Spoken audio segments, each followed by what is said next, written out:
What's up? Hyperformance Athletics.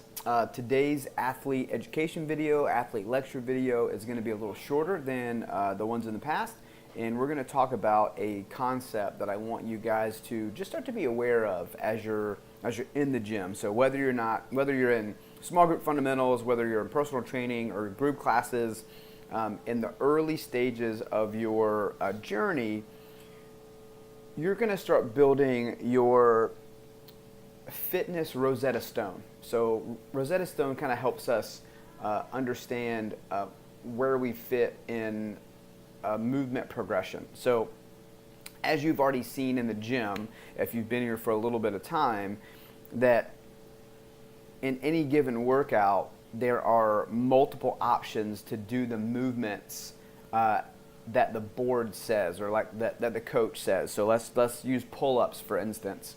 So the pull-up is a primal movement. So we're trying to be able to pull ourselves vertically. So it's a vertical pulling movement. That is the standard that we're trying to get to. Now, every athlete, so depending on how many athletes are in class, might fall on a progressive step in that vertical pull, either below it or above what the board says is the standard. So pull-up is what we're expecting, but we know that not everybody can do pull-ups. So the coaching staff is very good at modifying and adjusting the movement to fit your needs as the athlete. However, that is only half of the issue. Not really an issue, but half of what we want. We want you as the athlete to start to build your own way to translate the workout. So the Rosetta Stone kind of helps people translate languages. This is your fitness Rosetta Stone. So I want you, when you come into the gym and you see the coach has got scheduled pull-ups, I want you to already in your head start to realize where you fall on the continuum of that movement. Now sometimes you're going to do you and the coach will be on the exact same page with the movement that they want you to do. A pretty standard, let's just talk about a modification for pull-ups, is we have these big rubber bands. You're going to wrap your hands in the rubber band and you're going to pull that rubber band down to you. Same exact movement pattern. We're just not pulling ourselves against gravity. We're pulling that band down to us. That's a banded pull down as a modification for a pull-up. But let's say you came in 2 days in a row and you and a coach works on banded pull downs in a private session.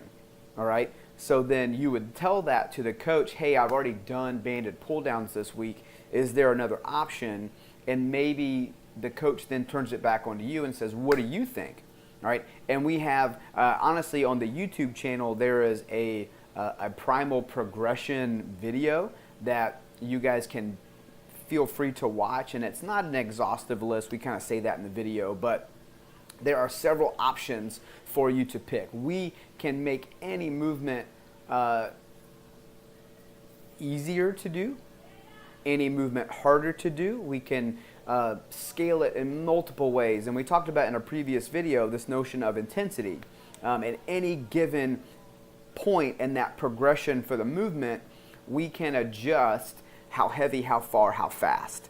So even inside the individual adjustments for that particular movement, there are adjustments to be made. The banded pull down, for instance. So say you start with a red band on the banded pull, one of the super skinny red bands, and that's all you can do. All right, great. So we can start by pulling it to your nose.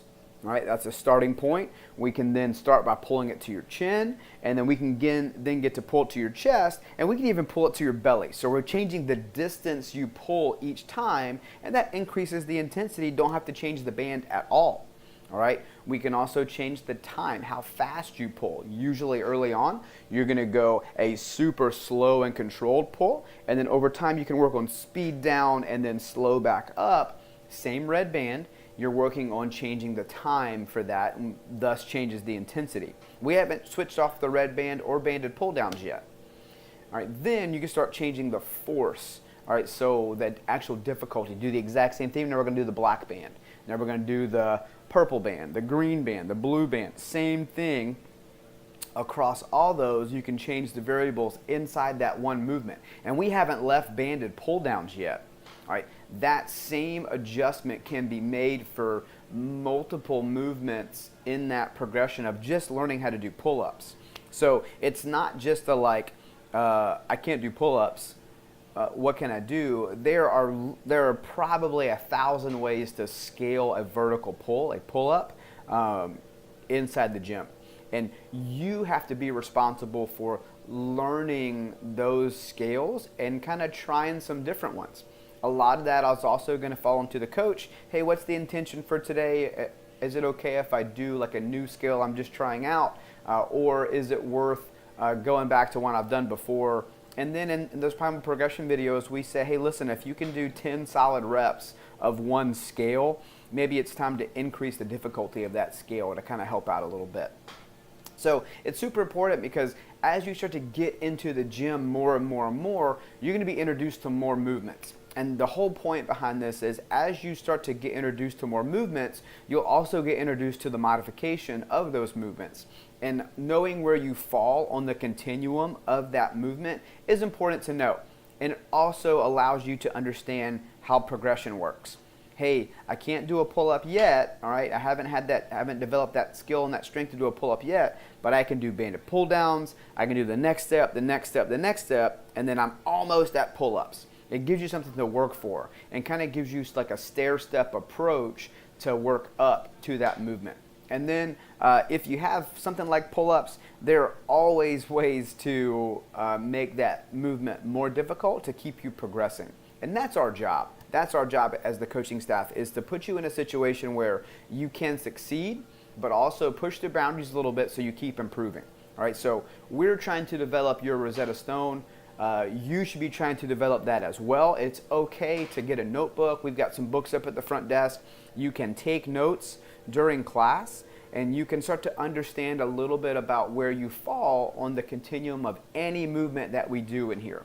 All right, but and most importantly, just like we said in the commandment video, number 7 is ask questions. I want you to ask questions and be a part of your fitness journey. Again, guys, thank you for choosing Hyperformance Athletics. I will see you in the gym.